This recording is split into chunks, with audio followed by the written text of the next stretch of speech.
좋아요, 구독!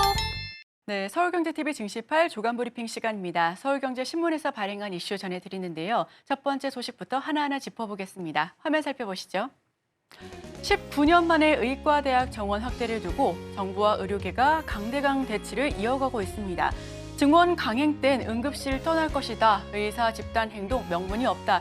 이렇게 박빙의 승부를 겨루고 있는데요. 우선 19년 만에 의과대학 정원 확대를 두고 정부와 의료계가 강대강 대치를 이어가고 있습니다. 의사 단체들이 설 연휴 이후 본격적인 집단 행동을 예고한 데에 대해 정부는 법과 원칙에 따라 엄정하게 대응하겠다라는 입장이라서 의대 증원을 둘러싸고 전운이 고조되고 있습니다. 대한전공의협회는 역시 이날 오후 9시 온라인으로 대응 방안에 대해서 논의를 했다라고 전했고요. 대전협은 이달 5일 수련병원 140여 곳의 전공의 만여 명을 대상으로 의대 증원 시 단체 행동에 대해 참여하겠느냐는 설문에 대한 결과가 88%로 참여 의사를 더 높게 보였다라는 부분 참고하실 수 있겠습니다. 여기에 전 의협 회장과 대한응급의학과 협회 이사회에서도 의대 정원 증원이 의료 현장에 혼란만 불어올 것이다 라면서 정부의 정책 철회를 요구하고 나섰고요. 뿐만 아니라 대통령실과 여당인 국민의힘에서도 의사들의 단체 행동행 추진에 물러설 뜻이 없다라는 것을 분명히 했습니다. 특히 대통령실 한 고위 관계자는 이날 기자들과 만나 의사단체 행동에는 명분이 없다라며 의대 정원도 돌이킬 수 없다라고 밝혔습니다. 의대 증원은 정권 차원을 떠나서 지속적으로 논의가 이루어진 사안이었습니다. 반면 의사들도 대승적으로 협조해야 한다라고 역설한 그런 주장들도 굉장히 많았었는데요. 이어서 지난 40년간 변호사는 10배 넘게 넘었지만 의사 수는 약 3배 늘어난 데에 불과하다며 소득이 올라갈수록 전문직 숫자는 증가하기 마련인데 의사 수는 필요한 만큼 늘어나지 못했다. 이 시급한 상황이다라면서 덧붙였습니다. 정 대변인은 그동안 의사단체는 의대 증원을 추진할 때마다 파업을 무기로 반대해왔고 이는 현재 의사 부족과 필수, 지역 의료 공백이라는 결과를 초래했다라며 의료개혁 완성과 국민 건강과 생명권 보장에 대해 의사단체의 대승적 협력을 요청한다라고 말하기도 했습니다. 의료계 집단 행동 움직임 하나하나 살펴보겠습니다. 2월 6일 이필수 대한의사협회 회장 사퇴했고요. 7일은 의협이 비대위 체제로 전환을 했습니다. 9일을 거쳐 12일, 15일 의사협회는 전국 걸기대회 할 예정이고요. 17일에는 의협 의사대표자 회의를 열 예정입니다. 정부의 대응 방안도 살펴보겠습니다. 2월 6일 보건의료 위기 단계 경계로 격상을 했고요. 7일은 집단병원의 집단 사직서 수리 금지 명령을 조치할 예정입니다. 12일 진료 피해 신고센터 설치를 발표할 예정인데요. 이와 관련해서 점점 더 이와 관련된 내 싸움이 커질 것으로 보여지고 있습니다. 대전협은 임시총회를 열고 대응 방안에 대해서 논의할 것으로 보여지고요. 의협 15일 전국서 걸기대회를 할 예정입니다. 응급의학의사협회도 비대위를 구성했는데요. 정부는 집단 행동에 강경 대응할 방침이다라며 돌이킬 수 없다고 대승적 협력을 요청한 바 있습니다. 네, 두 번째 소식입니다. PBR ROE 목표치 상장사의 제시 권고. 기업 가치 제고 압박할 듯. 네, 두 번째 소식 전달드립니다. 최근 굉장히 자주 다뤄졌던 내용이었는데요. 코리아 디스카운트를 해소하기 위해 기업 밸류 프로그램이 이달 중 윤곽을 드러내는 가운데 국내 상장사들이 PBR이나 ROE 목표치를 제시하도록 하는 내용이 포함될 것으로 보여집니다. 코리아 디스카운트를 해소를 위한 기업 밸류 프로그램이 이달 중 윤곽을 드러내는 가운데 국내 상장사들의 주가 순 자산 비율 즉 PBR이나 ROE 목표치를 제시하도록 권고하는 내용이 포함될 것으로 파악되고 있습니다.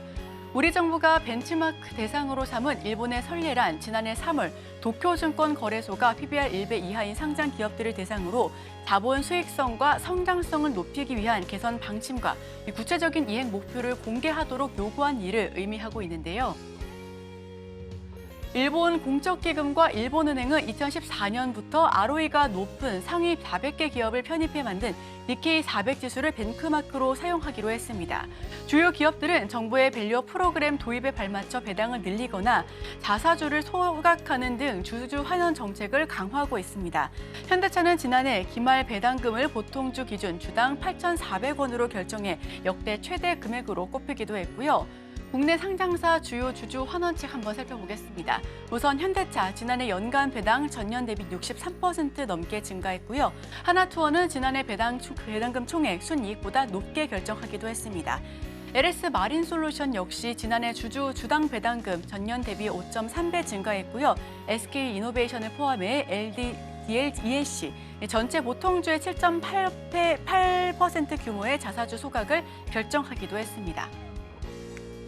네, 그 밖에 SM엔터테인먼트나 HD 현대건설기계, DLENC 모두 자사주 소각을 결정했고요. 이에 따라 자사주를 소각하면 유통주식 수가 줄어 그만큼 기존 주주들이 보유한 주식의 가치가 높아질 것으로 예상하고 있습니다. 일본처럼 PBR 1배 이하 기업 이행을 요구하고 있고요. 상장사들도 주주 환원책 속속히 강화할 것으로 예상하고 있습니다.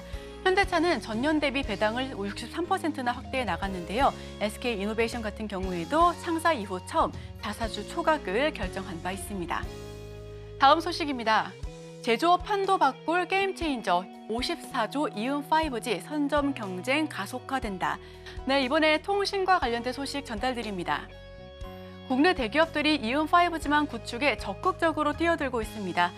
고도 성장이 예상되는 5G 특화망으로 사업 영역을 확대하려는 시도뿐 아니라 스마트 공장 구축 등에 활용해 자체 생산성을 대폭 높이려는 구상이 반영된 것으로 파악되고 있고요.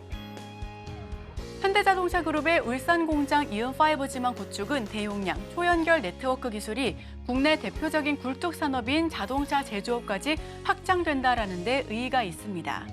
현대차는 자동차 생산 공장에 로봇과 인공지능, 머신러닝 등 신기술 활용 범위를 넓히는 방안을 추진 중인데 이를 위해서는 초저지연 네트워크 환경이 마련이 필수적입니다.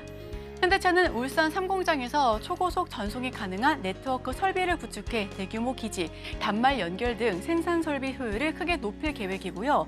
회사는 이음 5G 도입으로 생산성 증대뿐 아니라 접속의 안정성, 보안 등 다방면의 생산 설비 운영이 이점을 거둘 수 있을 것으로 기대하고 있습니다. 뿐만 아닙니다. 삼성전자와 LG전자, 포스코DX, LS일렉트릭 등 국내 굴지의 대기업들이 이음 5G망 구축에 적극적으로 뛰어들고 있습니다. 고도 성장이 예상되는 5G 특화망으로 사업 영역을 확대하려는 시도뿐 아니라 스마트 공장 구축에 활용해 자체 생산성을 대폭 높이려는 구상 역시도 반영이 되어 있다라는 판단이고요. 이음 5G는 특정 지역이나 건물 등에서만 사용할 수 있는 5세대, 5세대 이동통신망입니다. 이동통신 사업자가 아닌 일반 기업이 5G 주파수를 받아 직접 맞춤형 네트워크를 구축해 활용할 수가 있고요.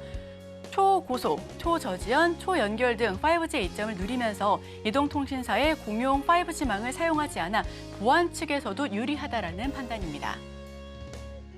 글로벌 5G 특화망 시장 규모입니다. 현재 2011년부터는 지속적으로 높아질 것으로 보여지고 있고 2030년에는 410억 규모의 크게 웃돌 것으로 보여지고 있는데요. 이음 5G 주파수 할당 지정 현황도 살펴보시면 이와 관련해서 자세한 내용들 확인하실 수가 있을 것으로 보여집니다. 대용량 초고속 네트워크 설비로 로봇과 기지 등을 연결할 것으로 보여지고요. 생산성 역시 높일 수 있을 것으로 판단됩니다. 조선과 철강, 건설 등 전 산업으로 확산될 것으로 보여지는데요. 삼성과 LG, 네이버도 망을 적극적으로 도입해 활용해 나가겠다라는 부분입니다. 자체 활용을 넘어서 B2B 신사업을 추진할 수가 있으니까요. 이와 관련한 다시한 소식 한 번 더 짚어보겠습니다. 네, 마지막 소식입니다. 북미 전기차 유충지 멕시코에 꽂힌 차 부품사. 마지막 소식으로 자동차와 자동차 부품주 소식 전해드리겠습니다. 국내 자동차 부품사들 새로운 해외 진출 기지로 멕시코를 선택했다라고 합니다. 친환경차 시장 성장세가 가파른 미국으로 운송하는데 이 비교적 빠른 데다가 값싼 노동력으로 비용 절감까지 가능하기 때문인데요. 국내 자동차 부품사들이 새로운 해외 진출 기지로 멕시코를 선택하고 있습니다. 친환경차 시장 성장세가 가파른 미국으로 운송하는 데 비교적 빠른 데다가 값싼 노동력으로 비용 절감을 할 수 있기 때문이고요. 북미산 전기차에만 보조금을 지급하는 미국 인플레이션 감축법도 충족이 가능하다라는 판단입니다. 이와 관련해서 한국 부품사의 멕시코 진출 요인을 한번 따져볼 텐데요. 가장 먼저 떠오르는 것은 물류비 절감입니다. 뿐만 아니라 값싼 노동력도 포함이 되어 있고요. 관세 혜택까지 받아볼 수 있어서 그야말로 이 세 가지 모두 충족될 수 있는 곳이 바로 멕시코입니다. 멕시코의 친환경차 생산량 전망치를 살펴보시면 2023년 65만 대에서 지금 104만 대, 119만 대, 2029년도에는 약 231만 대까지 껑충 뜰 것으로 예상을 하고 있습니다. 실제로 멕시코는 북미 전기차 시장이 요충지로 급부상하고 있습니다. 조 바이든 미국 행정부가 북미산 전기차에만 전기차 보조금을 지급하는 IRA를 시행 중이기 때문이고요. 또한 미국과 멕시코, 캐나다 협정에만 따라 미국에 차를 수출하는 완성차 업체들은 부품의 75% 이상을 북미에서 조달해야 세금을 내지 않기 때문에 더욱더 빠르게 활용을 할 수가 있습니다. 멕시코에 공장을 세우면 물류비도 절감을 할 수가 있고요. 노동력 역시 이점으로 꼽혀지고 있습니다. 이에 따라 국내 기업의 멕시코 투자는 지속적으로 확대될 것으로 예상을 하고 있고요. 코트람이 멕시코 경제에 따르면 대멕시코 주요 투자국 가운데 한국은 6억 7,300만 달러로 7위를 차지하고 있고 앞으로 앞다투어서 투자 규모를 늘릴 것으로 보여지고 있습니다. 네, 물류와 인건비가 싸고 IRA 수혜까지 누릴 수 있습니다. 일석삼조가 아닐 수가 없고요. 멕시코 거점을 통해 새 고객사를 확보할 수가 있고 솔로엠은 530억을 투자할 것으로 보여집니다.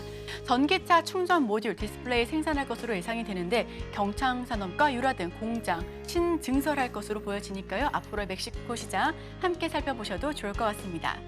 네, 제가 준비한 소식은 여기까지입니다. 계속해서 오늘의 일면을 통해 전문가와 수혜주까지 찾아보도록 하겠습니다. 저희와 끝까지 함께 하시죠.